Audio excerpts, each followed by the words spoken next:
Markets are volatile, recession fears loom. What is India's strategy, sir? Thank you, Palki. Thank you, Palki. I think we've all seen the way Prime Minister Modi has deftly managed the entire situation. He was very cognizant of the impending possibilities. He was first off the block in building back his old friendship and relationship with President Trump. They both jointly declared that the US and India are trusted partners and we will work towards a bilateral trade agreement by fall of 2025 to ensure that our relationship, our friendship and our ongoing partnership, not only in trade, but in so many areas, geopolitical, defense, we have a very strategic relationship with the US. And I think it's only got reinforced since President Trump has come in. I think our strategy is very clear. We are engaged with the US.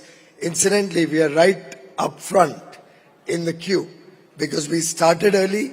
Prime Minister Modi had the foresight to recognize the crisis, and as is his wont, we have seen it in history over the last 11 years, every crisis has been converted into an opportunity for India. We hope this one is true. And you've been at the forefront of the conversations and you've engaged with the Americans and your counterparts in Washington, D.C. What have they told you? What is their primary concern? Is it the trade surplus or is it the high tariffs? What do they want to fix? I think we must recognize that this problem that the US is facing is not particularly directed towards India. The whole issue is about fair trade. And that's something India has been very vocal about for the last 10 years. I recently shared with an audience that we have to go to the root of the issue. The genesis of this problem emanates from the entry of China into the WTO about 30 years ago, when they approached the WTO and then they were admitted as a full-time member with all the privileges of most favored nation status, which means, in common words, that we cannot have differential tariffs for different nations. And therefore, whatever is the tariff one country imposes on country A has to be the same from country A to Z, unless we have a bilateral trade agreement or a free trade agreement. Now, I think we have suffered over the years tremendously. I don't know what agreement Congress party signed with the Communist Party of China during the UPA government, but post that, we saw the trade deficit with China grow by leaps and bounds. And India and Indian manufacturers, Indian industry, Indian trade suffered massively. Similarly, the US has suffered massive trade deficits because of the non-market economy that is China, because of their predatory pricing or unfair trade practices. And I think the United States is trying to reset the rules of the game. And in some sense, it's a good omen for India because it opens up huge opportunities. I've just come in, Palki, to your program straight from an interaction with all the sectoral export promotion councils. And I must tell you, save and except one or two, everybody is very excited. They see good potential going forward. They are supporting our engagement with the US, and together they and us will convert this into a great business opportunity. Right, fair point. And I did see that comment about China's unfair economic rise earlier. And by that logic, Trump is taking the fight to China. But in the last decade then, our trade deficit with China has crossed $100 billion. So what are we doing to fix the imbalance? Incidentally, the exponential growth that happened in the UPA time was about 25x. So a small trade deficit from $1 billion, $1.5 billion increased to almost $35 odd billion. Now, once you have weakened Indian industry, once you have killed, for example, our KSM and the important ingredients that go into making our pharma industry the pharmacy of the world. We become dependent on China for these materials, for many items. And then it takes a long time to get all of that back reshored into India. We have been working through projects like the Product Linked Incentive Scheme, where 1,97,000 crores has been given to different sectors. Our Semicon project, where the semiconductor industry and its ecosystem is getting 75,000 crores. We have recently announced that we'll come out with a scheme for the toys and the footwear sector. 2 days back, the cabinet decision was announced, I think probably on Friday last week, 3 days back, that we are going to offer 22,000 crores for the electronics component manufacturers to support them to manufacture high quality inputs in India. So it's a continuous process to promote manufacturing, to get industry in India to replace a lot of goods which have become a part of our supply chains. And wherever we see dumping or predatory pricing from products coming in from China, the government acts proactively. We have the Director General of Trade Remedies acting on any request that sector's industry puts up to us. We have the Industry Ministry working with the different sectors to protect any irrational pricing. So it's an ongoing effort, and our growth of the deficit during our 10 years compared to the 25x plus that grew in the 10 years of UPA is possibly only 3x or so. Right. I'll come to the China point in a bit, and I know there's a political reset as well. But coming back to the Trump tariffs, I'm sure you had some calculation before the tariffs were announced. Was 26% closer to your best case scenario or worst case scenario? I think the tariffs have been determined based on a formula, which is the trade deficit that the US has with a particular country divided by the total imports into the US from that country. What do you make of that formula, though? You're a chartered accountant yourself. I would not like to comment on a formula that's used by the United States. Basis that formula, they've come up with different tariffs for different countries. We believe that India was not one of those countries which really needed to have tariffs on them because we were already in engagement for a bilateral trade deal. But I think the US has not differentiated. For every country, they've come out with a number.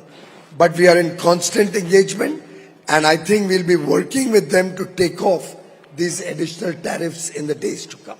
And India has a better deal than some of our other players in the region. And we are much faster off the block compared to the others. But I think the strategy at the moment focuses on the trade deal that we're working towards. If for some reason it does not happen by the end of this year, what is the plan B, or is plan B to make plan A work? Well, I think this is another area where I'd like to quote from your past experience. Look at COVID. The challenges were many. Solutions were experimented with very often. If you recall, the oxygen was a big crisis. We had only 900 metric tons of medical oxygen being produced a day. We needed 10 times that amount. But Prime Minister Modi, through deft handling of the entire ecosystem that could produce oxygen, actually achieved not only the production of medical oxygen grow to 10 or 11,000 tons a day, but the bigger problem of logistics of moving this large quantity was also resolved. We had to send empty containers, ISO containers by Air Force planes to save time and move the finished or filled up containers through railway. And we did that literally on real-time overnight basis. Like that, I can recount 50 examples during COVID. There's always plan A, plan B, plan C. But we succeed in whatever we take up. We will succeed here. Look at the Ukraine-Russia war. Many people criticize Prime Minister Modi that why are you not taking sides one way or the other. But look at the situation today. The world is recognizing and respecting Prime Minister Modi's astute handling of the war between Ukraine and Russia. It's very interesting. We never took sides. Yeah. We balanced our relationship. We worked towards diplomacy and dialogue leading to peace. And the whole world realizes today that that was the right path. And the only way this crisis could be resolved. And I would add to that, there was the crisis of oil, oil imports, crude oil imports into the country. Now just imagine, Palki, and you understand economics a little bit. I see your Vantage program quite often. Friends, just try to imagine if India did not import the crude oil that we got from Russia and we were standing in the international market with our requirement, and our requirement is not small. We import between 3 and 4 million barrels a day. 3 or 4 million barrels a day is our requirement. We don't have enough domestic oil. Now, if we were standing in the market to buy that level of crude oil, the price of oil for the whole world would have increased to probably $300 per barrel. Thanks to India importing oil from Russia in large measure, we were able to bring stability to the crude oil prices, the benefit of which the entire world enjoyed. Entire world could protect themselves from inflation. That is the way Prime Minister Modi thinks in advance of what the others can think. So he's always two steps ahead. And I think the world, as Dr. Jaishankar rightly said, the world should send a thank you note to Prime Minister Modi for saving the whole world from this oil crisis that could have happened. President Trump has said that India is going to substantially reduce tariffs, and I know that we've made some moves with American whiskey and high-end bikes and so on. But have you also spelled out some red lines that these are the no-go zones where we shall not entertain American demands? Palki, we always look at India's interests. For us, it is India first. Our goal of making India a developed and prosperous nation by 2047 is paramount in our mind when we are engaged with any country. The US, the EU, UK, New Zealand, Chile, Peru, Oman. We are working on several free trade agreements bilaterally with developed nations with whom we have no competition but who can add to our economic prosperity. And in each of them, India's interests are paramount. So obviously, we take care of what India needs and what is good for India. But every trade deal is a win-win for both sides. And it involves negotiations. We never negotiate on the platform of a news channel. Negotiations are behind closed doors. And there's a lot of give and take that happens. But the final outcome will always be in India's interest. That assurance I can give to all Indian countrymen. And the proof of the story lies in the past. Yeah. We did an FTA with Mauritius. We did an FTA with Australia. With the ECTA agreement, Economic Cooperation and Trade Agreement. We did an FTA with the UAE, the world's fastest ever negotiated FTA. We did an FTA with the 4 EFTA countries, Switzerland, Iceland, Norway, and Liechtenstein. All of these agreements with extensive stakeholder consultations. Even News18 could not find any fault with those free trade agreements. So our free trade agreements under the Modi government, guided by Prime Minister Modi's principles of India first, are always in the best interests of India and 140 crore Indians. Piyush, have you heard the Gen Z term truth bombs? It's what you dropped a few days back about Indian startups. Why did you choose to drop the truth bomb and why now? First of all, let me tell you, it was not a truth bomb. It was an appeal to India's talent. And we have huge talent in India. We are the people who provide talent to the world. Our skills, our STEM graduates, And by the way, we produce the highest number of STEM graduates in India, 43% of whom are women. STEM is science, technology, engineering and mathematics. 43% of our STEM graduates are women. Our talent has huge potential. They've done some wonderful work over the last 9 years since Prime Minister Modi launched Startup India. We've grown from 400 startups to nearly 170,000 plus startups. There's always a moment in history when you now look for the next level of growth. You aspire for bigger and better. And that needs a little bit of jogging of the true potential of India. And I was only trying to show the mirror to our young men and women, show them the huge potential that India has, that each one of our youngsters has, and encourage them to dream big, to aspire big. Because as Prime Minister Modi often says, unless we dream big, unless we look for very big targets, we will never achieve that. And I think that was the simple effort I tried to do. But I must share with you, by and large, I did an analysis of the entire social media, which was abuzz with the comments of the news channels. Yeah. And I found there was a very small ecosystem. Almost all the Congress handles, obviously they are the culprits, one would imagine. But I saw that I got my office to analyze all those news, all those handles on Twitter, on Insta, on Facebook who were critical of my comments. Save and except 3-4 people. Yeah. They were all a part of an ecosystem that has been bashing the Modi government on every single opportunity they got. I can share that report one day in public. It will be an eye-opener for all my young friends to see how the Congress party and its ecosystem doesn't wish to see our startups engage with modern technology, engage with the best in the world, have big aspirations, big targets.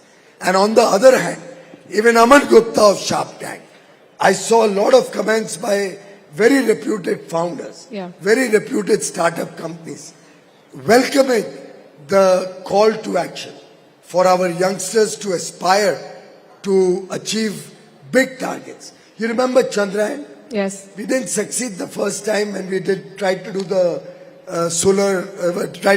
lunar landing on the south pole of the moon. Prime Minister Modi was right there, encouraging the young scientists, encouraging the team, many women there, encouraging them, don't lose hope. I think it was Dr. Sivan at that time, encouraging them, we have to succeed.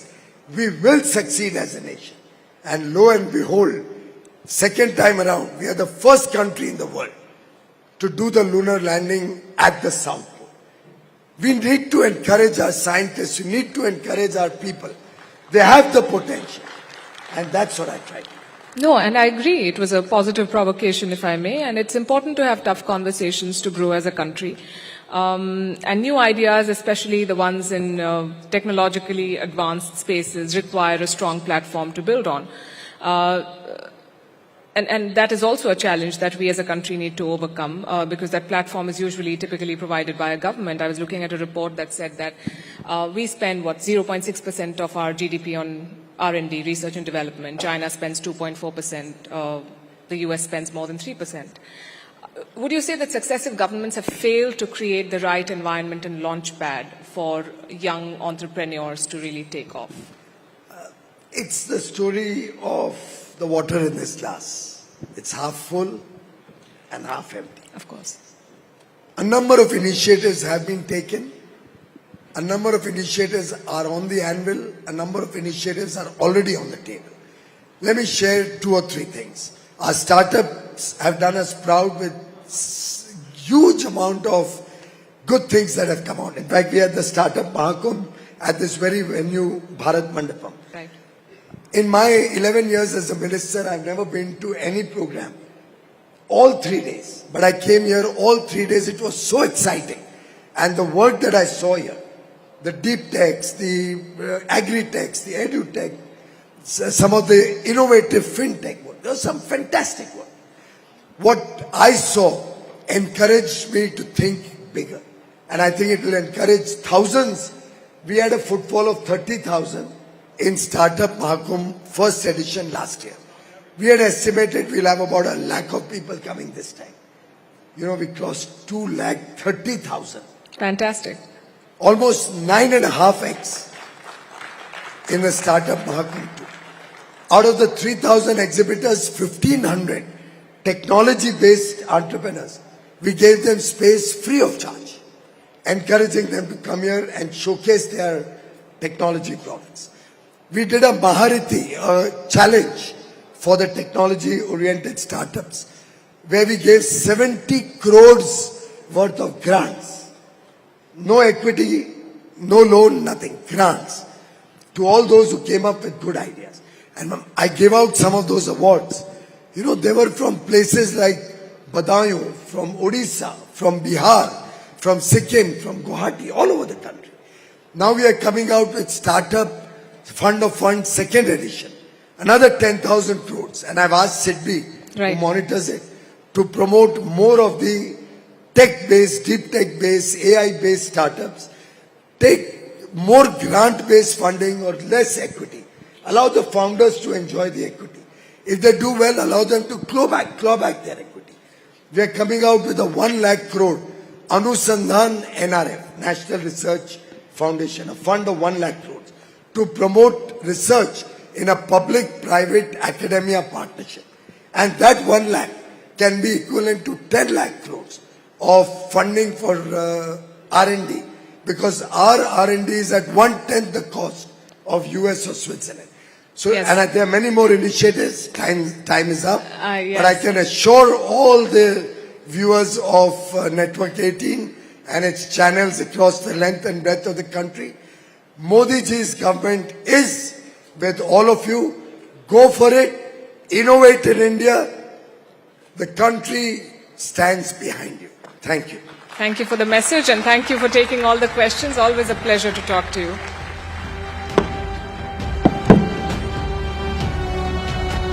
Thank you, Palki. Thank you, Piyush. Thank you so much. Thank you for making the time at your busy schedule. You're busy working out those important trade deals with multiple nations and multiple entities. Wish you all the best there. Thank you. To the audience, we are now queuing up for the big session of the evening, the conversation with the Union Home Minister, Shri Amit Shah. He is at the Bharat Mandapam. But thereafter, I would also like to remind you that post the interview, the evening isn't over yet at Rising Bharat Summit 2025. We have a phenomenal performance where multiple generations of the Subramaniam family will be performing. Padma Vibhushan Dr. L. Subramaniam, Kavita Krishnamurti ji, Vidya Subramaniam and Ambi Subramaniam will be there along with that crew for a mesmerizing performance which perhaps will be our grand finale here at Rising Bharat Summit 2025. So request you to please stay on and enjoy that performance. The other aspect, even as we get ready here on stage, we have a lot of dignitaries, guests who are present with us. I acknowledge their presence and a warm namaste to all of you. Thank you for coming in. I would also request you to put your hands together for the entire Network 18 crew that's put up Rising Bharat 2025 for you. If you have had a memorable 2 days, there is a lot of effort that's gone behind putting this show for you. Now, we are just the faces. There are many behind the scenes who have worked tirelessly over the last 2-3 months to put this together and bring this together. So may I request your humble indulgence and put your hands together again for them. This is for the entire team. And in all humility and gratitude, I'd like to thank you all on behalf of Network 18 for being such a fantastic audience. Thank you very, very much. And a big round of applause to you too. This is from all of us. Some do's and don'ts, some guidelines. Please put your phones on silent. You're welcome to take pictures, but no use of flash. And there is a security drill. Please try and clear the aisles. Request everyone to take a seat. similar guidelines as we followed last evening when we had the Honorable Prime Minister, who perhaps for the first time spoke about the Waqf Amendment and it being perhaps a continuum from the partition times where the Prime Minister said it's the collusion of those who are power hungry and those who were fundamentalist in their approach. Kattarpanth or Satta ke bhuke. These were the words that he used. We will be having in our midst any moment now a person who has been at the forefront of some path-breaking legislation. So we'll talk about that in just a bit. But overall, as we are ready for the Union Home Minister, Shri Amit Shah, perhaps Prime Minister Narendra Modi and his team is the first in a long list of politicians and prime ministers who've served our country to give us a vision that is 25 years ahead of us, to put forward a vision of Viksit Bharat and to continue to underline that the biggest demographic dividend of our country, the youth, are the ones in which the government of the day has blind faith in, just like Swami Vivekananda ji did. And this is something that the Prime Minister underlined here at Rising Bharat Summit 2025 when he was addressing the gathering.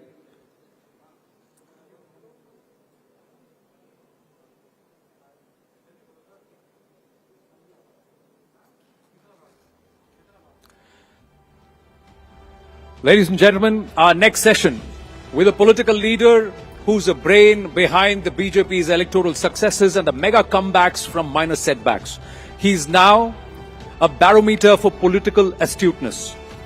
उन्हें यूं ही भारत की वर्तमान राजनीति का चाणक्य नहीं कहा जाता. His commitment to ideology, विचारधारा, value of workers, कार्यकर्ता, and sanctity of workplace, कार्यालय, are his key standout attributes. Since taking over as a Union Home Minister in May 2019, he has piloted several key measures and legislations, including abrogation of Article 370, the Muslim Women Protection of Rights of Marriage Act 2019, that's made instant triple talaq an illegal practice, the Citizenship Amendment Act 2019 and the Ummeed Bill or the Waqf Amendment Act 2024 among others. Be it an overhaul of Bharat's ki Nyaya Samhita or ensuring a massive nationwide crackdown on drugs while working tirelessly towards Naxalism-free Bharat by March 2026. Jo kaha hai wo karke dikhaunga seems to be his motto. Committed to making Bharat a stronger, safer and more secure nation. He's also a history buff and a foodie. Please welcome, with greater round of applause, the Union Home Minister and Minister of Cooperation, Shri Amit Shah, in conversation with Rahul Joshi, Managing Director and Group Editor-in-Chief, Network 18, for the session titled, Make India Great Again. Over to you, Rahul ji. Thank you. Amit भाई, आपका rising Bharat मंच में स्वागत है. बहुत बहुत धन्यवाद आपको इस समय निकालने का. ये हमारा फाइनल लास्ट सेशन है. सब लोग आपको सुनने के लिए आतुर हैं. पर इस बार मैं शुरुआत जरा अलग तरीके से करना चाहता हूं. कल प्रधानमंत्री जी आए थे और उन्होंने वक्फ बिल के बारे में यहां पर पहली बार बोला. तो मैं चाहता हूं कि आप एक क्लिप सुने और उसके बाद हम लोग प्रश्नोत्तर करेंगे. अलग देश का विचार सामान्य मुस्लिम परिवारों का नहीं था, बल्कि कुछ कट्टरपंथियों का था, जिसको कांग्रेस के कुछ नेताओं ने खाद पानी दिया ताकि वे सत्ता के अकेले दावेदार बन सके.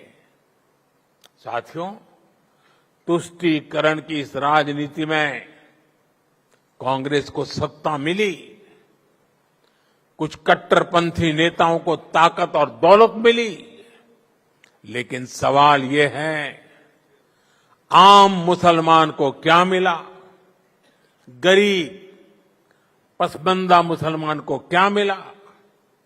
उसे मिली उपेक्षा, उसे मिली अशिक्षा, उसे मिली बेरोजगारी. और मुस्लिम महिलाओं को क्या मिला? उन्हें मिला शाहबानो जैसा अन्याय, जहां उनका संवैधानिक हक कट्टरपंथ की भेंट चढ़ गया.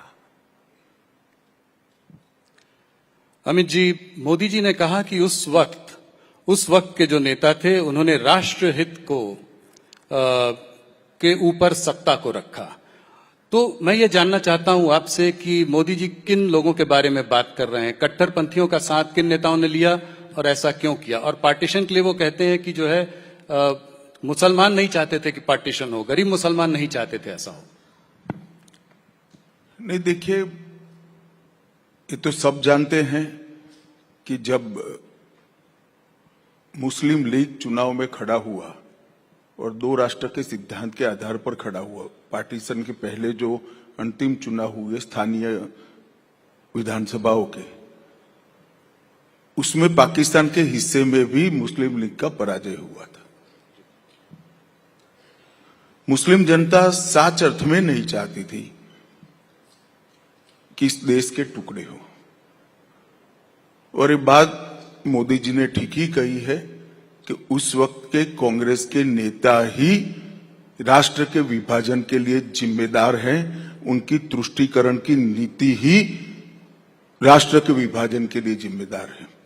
और आज मैं आपके कार्यक्रम के माध्यम से मैं देश के युवाओं को विशेषकर कहना चाहता हूं, बाकी कुछ भी सहन करना, मगर तुष्टीकरण ऐसा जहरीला नासूर है जिसको देश से हमेशा के लिए युवा पीढ़ी ने उखाड़ कर फेंक देना चाहिए। जो तुष्टीकरण की राजनीति करते हैं वो देश हितों के साथ समाधान करते हैं, वो देश